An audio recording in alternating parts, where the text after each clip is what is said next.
തായ്ലൻഡ്സിലെ പല രീതിയിലുള്ള wheat foods നമ്മൾ കഴിക്കുന്നുണ്ടെങ്കിലും ഇത്തവണ നമ്മുടെ കൈ കിട്ടിയേക്കുന്നത് കോഴിയുടെ കാലാണ്. അപ്പോൾ കോഴിയുടെ കാലെന്ന് പറയുമ്പോൾ എല്ലാവർക്കും വലിയ കോഴിക്കാലാണെന്നുണ്ടാവും. പക്ഷേ കോഴിയുടെ കാലിൻ്റെ അറ്റം, അതിൻ്റെ വിരലുകൾ, അതാണ് ഇത്തവണ നമുക്ക് കിട്ടിയേക്കുന്നത്.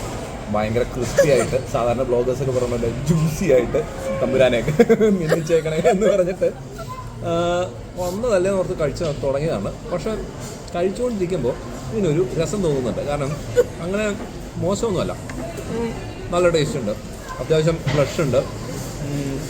നമ്മൾ സാധാരണ എല്ലും ഇറച്ചിയും ഒക്കെ ആയിട്ട് കടിച്ച് ചവച്ചിറക്കി കഴിക്കാൻ ആഗ്രഹിക്കുന്ന എല്ലാവർക്കും വളരെ നല്ലൊരു ഡിഷാണ് കോഴിയുടെ ഈ ഒരു കാല്.